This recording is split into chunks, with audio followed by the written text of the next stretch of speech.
welcome you back to the Reed Park Circuit here in Townsville on Fast Friday. The Boost Mobile Super Trucks are heading out for their qualifying session. Oh, buddy, Jack Perkins has dropped back in for this session. Pretty drama-free session in practice today, but now it's for real. It's up for qualifying, and there's a point on offer.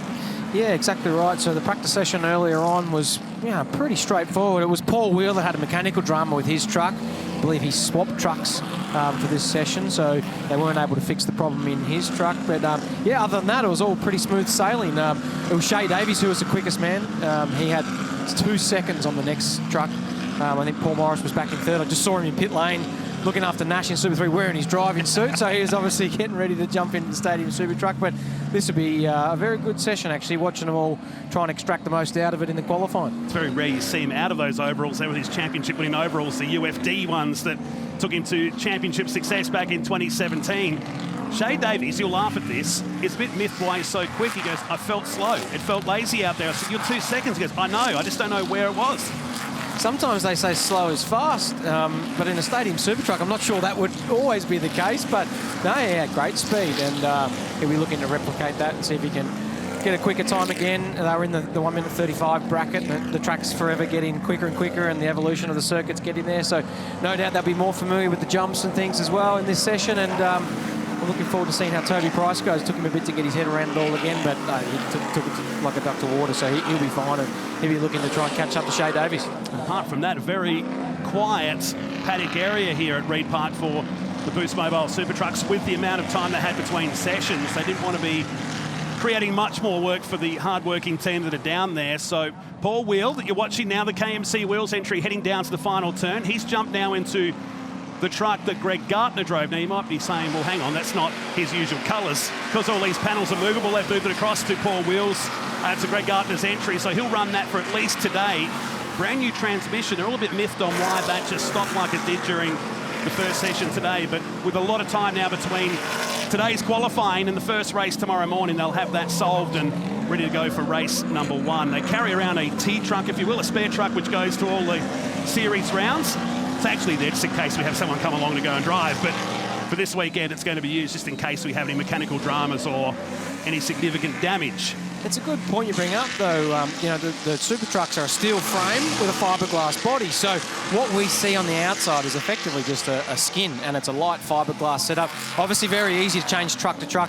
And during the races, we see the bonnets start to flare up on the corners with a bit of rubbing and whatnot. But it's quite cool. They're very strong trucks, but those fiberglass body shapes make them look as cool as they do and very easy to change them up. And when they go testing, they remove all these panels. They've got a test track at Robbie Gordon Motorsport over in North Carolina. It's actually the car park for the business that they use out there, and they'll run them without the skins on there to minimise the damage. It gives them a chance. They've got their ramps out there to practice. And wouldn't you like to have that at your property? I know, I've seen them now, and they look quite funny with the bodywork. I mean, I remember when we raced Formula Ford, you'd sometimes run without the engine cover, but that's a big, heavy landing on the left front there for Richardson. He would have felt that come through right through the bottom of the seat, I reckon. I felt that coming through the commentary box window. That was a big hit. Charlie's down in pit lane with some of our fast drivers as they wait for qualifying. Absolutely. Shay Davies here after picking up the round win in Darwin. Things are looking onwards and upwards for you. You love this Stadium Super Trucks.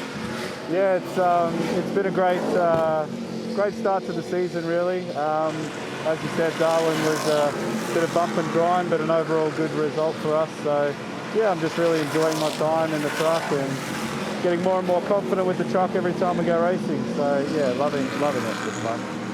Enjoy out there, Shay. Thanks, Charlie. You're wondering why the drivers are sitting down there. They're the more experienced drivers that are in the field. They're getting a chance just to sit this one out while the rookies or the drivers that don't race with us on a regular basis or have never been to Townsville get the track to themselves for a while. Paul Will's got plenty of experience, but just not here in a super truck. They're checking with Richardson. This truck looks evil, or the driver is over-driving. I think he's ragging it, mate. He's really, really hanging on. Really bombed in quite deep there and had a front locked through past that section where we've got the plastic barriers there to try and slow them down for that next jump. But he's got the qualifying eyes on. He's having a real crack, and you can really see the attitude on the truck. Here it is on the replay. So that's the orange barrier that Jack Perkins pointed out. We've moved that out to make it a tighter line in. And that camera doesn't do the justice how close that tyre barrier is actually to the edge of the track. And he pulled it up just in time. It was spectacular. But I'm sure he'll be ruining that going into that turn, because as much as you like to turn with the brakes locked up, it's hard work. Yeah, and that's a section of the track you don't want to be. You know, in a supercar, if you're out that wide, you'll be in the fence because there's no grip out there and you've carried too much speed. But it was nice to see you could pull it up and get around and make the jump safely. And he's going to finish this lap. So we've got a red flag. We've got one on its lid. And that's Dave Casey by the look of the G-Technics entry. 1-2-1. That's down at the hairpin, down at turn number 11. So he's upside down in the 1-2-1 entry. And Paul Wheel pulls up for a look, or is there more to this? There's a bit of panel on the back there. That's off the roof. One would think, let's come off the 1-2-1. So our first red flag of the weekend. And Wheelie doing the right thing here, just jumping out and making sure his fellow racer is okay, and Team Medical Australia on the job straight away. It was only Paul Wheel in Darwin a couple of weeks ago that ended up in a rollover as well, but he landed on his wheels and was able to drive it back. So unfortunately, we've been stuck on the roof here, and the medics are attending to the scene now, which is good. Phil Foster doing the same in the bottom of the shot there, the Rockley Truck Parts entry, truck number 66, his first ever run in Boost Mobile Super Trucks. We do have our corner workers, in fact, it's our mechanics that get to go down there. They help set up and dismantle the ramps in between the sessions. They are there then to help out just in case we do have any dramas. And I'll just make sure that Dave's okay before they release him out of the 1-2-1 entry. It's only his third ever start in the series. We talked about during practice earlier today as Paul Wheel drives off. He's satisfied that it's okay. I think the medical team here just passing the message on to the drivers to let him know that he's all A-OK, and good opportunity, mate, to shout out to Team Medical. They do a great job. First responders on the scene, and great people to have on board. And you know, don't like to see cars on their roofs, but it looks like they're always okay and the driver's safe and sound. Had an issue, the 1-2-1, during all three races. The hydromat inside the fuel tank had peeled away, ended up blocking the fuel pickup inside there. And they feel they've rectified that now for this event. But now he's got bigger dramas with that on its roof there. It looked like, to me, wrong to speculate always in commentary, but it's had a gentle rollover down there. It doesn't look like there's too much damage, and he should be okay to make it down into the pits. And that's why the tyre barriers are down in that portion of the course. These trucks capable of 230 kilometres an hour in a straight line. We'll take a look at the replay very, very soon as the track goes red here with Milburn at the top. He's happy with that number 70 now. Wasn't so happy with it during practice earlier today. Richardson up to second, Wheel third. Casey that we're watching now in fourth position, and Phil Foster of the 5 trucks that have been out in this part 1 of qualifying for the rookies and the newcomers to Boost Mobile Super Trucks.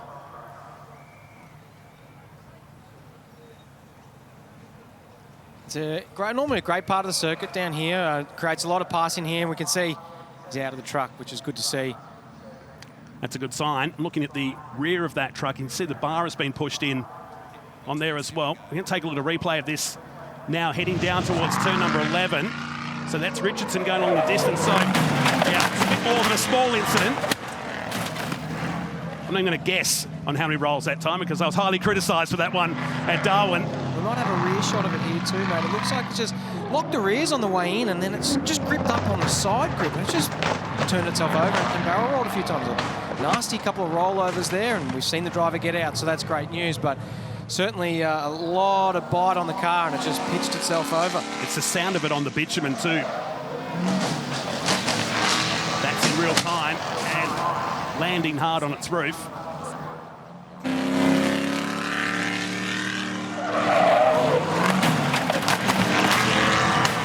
That's the tyre exploding as it comes down, that pop at the end. So that Continental tyre will see no more action. And hopefully they'll get this turned around for race number 1. This is why we have the luxury of a bit more time and a bit of work to do overnight for our Boost Mobile Super Trucks crew. Dave Casey will head back to the pits. In any back case, to the medical centre. It's a great shot there just to show you how strong these trucks are, Matt. You see that massive big diff housing in the back of the car, and you see there now the shock absorber in the spring off the rear swing arm, or trailing arm as it's called. Massive heavy-duty suspension components, and they have to be to handle these jumps. You see, look at that nice handy welding around that diff housing. I can tell you now, my welds aren't that good on that, but that's a nice piece of machinery there. You see how heavy-duty they've got to be, and we see how much air they get, and you can see that suspension travel. Those massive big shock absorbers and those springs there give us the chance to create massive air and then also land nice and comfortably. So in any case, it's a great shot of the underneath of these cars, which you may not ever get to see. No, they're very, very high tech, and a lot of work went on when they were rested last year, and that's a big tick, Charlie, to the safety of these trucks, all four wheels holding onto the chassis. Yeah, exactly. You know what? How did that look then? Watching Casey just roll there, Toby Price, that was a shock. Yeah, look, I can see the big screen over here, and yeah, he rolled over a few times there. So yeah, the track here at Townsville is pretty tough. So you got to respect the track, and it can jump up and bite you pretty quick. But we're looking forward to getting out there. Hopefully, we get a little bit of time on the track to get our qualifying time, but we'll wait and see. Yeah, I've got to just explain. I mean, you are a motorsport legend already. You've got Dakar under your belt. You just won Fink. You know what? You've got trophies going everywhere. It's so good to see you back in the Boost Mobile Stadium Super Truck. And you're heading off overseas for Dakar again. Preparations start early. Yeah, 100%. It's good to be back here in the Super Truck. So big thanks to Boost for throwing us into a truck this weekend. So it was a bit of a last-minute call, but yeah, end of this month, we'll head off back overseas again and start getting ready for Dakar in January. So, yeah, we're like 6 months out, but the preparation starts now, and we've got to try and get that one back in our hands. So, yeah, it'll be good to get the third one, so we'll wait and see.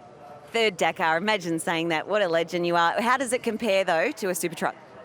Look, I still love my motorcycles, but being on four wheels is just a fun thing to do on a weekend. It's a bit of a good hobby, and yeah, I'm slowly starting to pick this stuff up. Not too bad, I think. So, I don't know, hopefully that might be something for a goal in the future to shift to four wheels, but we'll wait and see. We've still got plenty of empty pages in a book for two wheels. What would you prefer, getting in a GT car maybe, or into Super 2 or 3?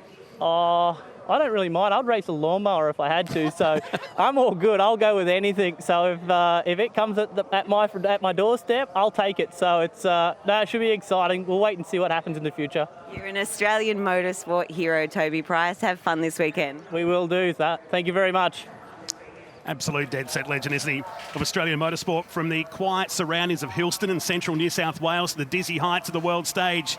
He's done everything there is to do in off-road racing. As we bring you up to speed, if you just joined our coverage on Wire Under Red, a big incident down at the hairpin at turn 11 for Dave Casey in the G-Technics entry, 121, a series of rolls, and ended up on his roof down here just in front of the tyre barrier.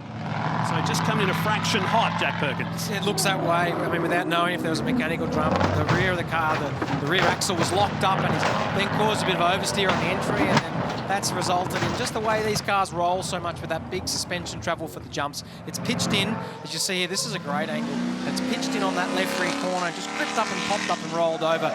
See there on the left rear and then on the roof, a couple of nasty rolls. Happy to report the drivers out of the car safe and sound. Truck will need a little bit of work overnight, but it'll be back out there tomorrow. That pop at the end was the tyre. So listen. But the good news for me is you can replace that rubber and all the wheels stayed attached. That's a big tick, like I said prior to the interview down in the pits for the entire team. That was the Achilles heel with these trucks, as we're still red here. This unfortunately is eating into our qualifying time. It's left the bottom 50%, if you will, with Travis Milburn at the top. Remember, he was subbing in as the G-Technic truck gets put behind the wall here, and they'll get that back to the paddock for some mechanical repairs over the night. Milburn is replacing Craig Dontis, who's watching the coverage today in South Australia, missing his second event in a row. There is T. Mill. He's just built this really impressive office or warehouse site down there that's got a rock climbing wall in Marston, just near the airport in Adelaide. Down there, part of his business. He looks after properties and stuff down there in South Australia. His good mate Rob Cowie, who's watching the coverage too, not able to make it here this weekend, but two guys have done some great things over the years in off-road racing. Yeah, absolutely. Rock climbing wall's an interesting one, Matt. I don't know whether I'd have that in my setup, but it's a cool thing to have, isn't it? I don't think we weight tested for me, to be honest, somehow. Well, we're set up now for a pretty cool final 6 minutes to this qualifying session. We've gone green. There's actually 5 minutes 50 left on the session. So you see Paul Wheel, Shay Davies jostling for position. Everyone wants a clear track here. You're going to get 2, maybe 3 laps in qualifying to determine the grid positions. This is going to be an interesting, a bit of a shootout actually. We see Paul Morris sneaking up the inside here, trying to get the track position on Paul Wheel as well. So Wheel running the third truck in a row there. Mount Margaret Estate supporting Shay Davies.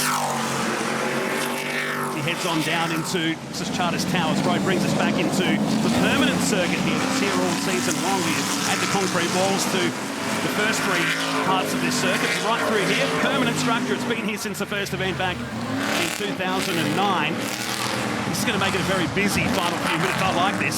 Yeah, Yeah, and a lot of the competitors haven't been out on the circuit yet because the ones with experience are sitting out in the first part of the session and they are able to go out there, but now it's all in. So, you know, this is going to be Shea Davies' first lap of the session, same with Paul Morris. Paul Wheel was out there earlier on at the start of the session, but it's going to be all on, you know. Like I said, it's a big pressure situation. Everyone wants to get a good qualifying result. Richardson getting some serious airtime in more ways than one, in the air at the track and on the TV today. In the Road Rage Industries entry, truck number 12, that's around the backside of the circuit through turns 7 and 8. It's a great shot. I love it. Great shot. And it doesn't matter where they race, the highlight packages and the social media buzz from this. There's one clip getting around right now that's about to reach 100 million views. And it was at the Adelaide race a couple of years back. Just the social media presence and the fan following this sport has is incredible. And Richardson really fighting this number 12 and just keeping away from those 4-ton concrete blocks on the left-hand side. You see Shea Davies now into turn 1, a little bit of rear brake lock on the way in, and then front lock right at the end of the stop. So interesting, a little bit of balance issue there, but hanging onto the car, have to get through that corner in the first sector. What's the time going to be? Because it looked quite clean for him there, the first sector time. It's a 28.1, but Paul Morris is quicker. He's gone 2/10 faster, and so is Paul Wheel. So the times are going to start tumbling here. This is going to be a great end of this session. You described this as a very technical track, wouldn't you? Yeah, it is, mate. It is. It's a combination of the street circuit that we use, you know, those streets, and then this purpose-built race section here. This is modelled off the Grand Prix, of those fast left-right sequence of corners there at the Melbourne Grand Prix circuit. And there's not a lot of room for rest, especially when you chuck some jumps down the straight when you do normally get a break. So there's not a lot of room for error, not a lot of room for concentration lapses, so you need to really maintain your concentration. You see Shea Davies here, very aggressive on the jump. Watch this down on the left front. Look at the driver in the car. He's looking straight down at the bitumen. What a great shot that is as well. He's only short at stature as Shea Davies, and from that shot, it looks like he can barely see over the steering wheel. It gets your attention when you're coming down, and that's now Toby Price down at turn number 11 in the Boost Mobile 87. Grabs the gear and disappears. And he was on a good lap up until that point too. Was looking to go to number 1. If you don't follow us on a regular basis, here's a replay. It's Richardson again, almost making out to the centre of the stadium next door. We might be able to see Toby Price, yeah. So he's got the rears lock, very similar to what we saw at the start of the session, but Toby was able to release the brake. We see this will be the front-on section. He's the second truck here, so 2 rears lock, avoid contact with Paul Will, ran down the escape road, so he'll get another chance to get a lap in before the session's out. I think that's what he was worried about, wasn't he? Drilling the KMC truck just ahead, so plenty of run-off space down there at turn number 11. He tucks in behind Travis Milburn, who's been bumped to 4th position. Davies is quickest. Here's Price again, doing the best Matty Brabham landing off the Boost Mobile ramp. And nicely done. Gets a shot now to chase this guy. 1:35.9, half a second clear of Richardson, Morris, Milburn and Wheel. We've got Rob White, Casey Foster and Toby Price yet to set a time. If you don't follow us that often or new to Super Trucks, we reverse this entire field from qualifying. So you get penalised for being fast, but you do get a series point next to your name. And that makes a big difference for those competing for the championship honours. That 1 point could make a big difference later in the season. This is a replay of Shea Davies. Look how aggressive he is with the curbs down there. That's turn 7 and 8. It's another left to right-hand corner down there, and really picks up the inside front wheel when he clips the curb. Right in the centre of the ramp here. He's got nobody ahead of him here with just over a minute to go in this one-shot qualifying session. They'll get 3 races over the weekend. They'll last here back in 2016 with a field of 12. But that included the Americans as part of the Speed Energy Series that year. That was a busy period. We ran 3 races in 4 weeks in 2 different countries. Paul Morris just jumped up to second, quickest there, only 2/10 behind Shea Davies. So you can see him there, Paul in the background. Having Shea Davies in front of you now is like a dangling carrot. And he's really due to be honed in on the back of that car, trying to chase him up, trying to carry more speed over the jumps, more speed through the turns, and he'll be trying to get pole position. There's more happening on the replay. This is Richardson once again. Now just ahead is Paul Wheel locking up, so it's catching out even the experienced drivers here at turn number 11. I guess it's with the speed you're carrying down to turn number 11. Oh, and Davies again, just as we come back to live shots. And they're really hard on the left front. He's got the dude just behind, one of 3 drivers in the field that contested the 2016 event. Check this out in slow-mo. Yeah, this is awesome. So massive air on the jump, and you see it really drops the weight on the nose quite quickly here. The left front's going to touch the road first, then the right front. Shea has a bit of a head wobble inside the car as he gathers it up. But all in all, they're quite smooth, even though they look quite aggressive. The drivers don't move around as much in the cabin as you'd think, based on how harsh some of these landings are. It looks good at the top of the timesheets here as the session is coming to an end. He's on his last flying lap. Morris has gone up into the second spot here now, bumping Richardson to third, Price and Milburn. So with just 3 laps, of which 2 of them have been fast laps for Price, he's put himself up into 4th position. As Davies comes to the finish line to end his session, 35.7 was the quickest. He went 36.3 on the final lap. It looks good to get another point next to his name, but would start from the back for race number 1 tomorrow. Really impressed with Sean Richardson. Even in this calibre of field, it's another top 5 effort. As Milburn comes through a truck he's not familiar with, 6th position. Paul Wheel will be just ahead of him. And that'll be just about it. Dave Casey obviously not getting his lap in back in 8th position. And will probably start at the rear tomorrow with that truck. Maybe with Phil Foster as well. He's going to be our 9th qualifier and his first ever look in Boost Mobile Super Trucks. And that wraps up an entertaining session here, headed by Davies, Morris, Price, Richardson and Wheel, the top 5, with Milburn, White and Casey, who brought the red flag out early in this session, and Phil Foster making his debut. That will be the field inverted for race number 1 here tomorrow on the streets of Reid Park here in Townsville. Bit of work to do for our crew overnight. Sean Richardson, 4th position in the end. He got bumped by Toby Price at the very last second. It changed on our screen here, so Price got to 3rd position. In the end, it was Shea Davies grabbing another point towards his Boost Mobile Super Trucks point score. Will start from the rear for race number 1 here tomorrow.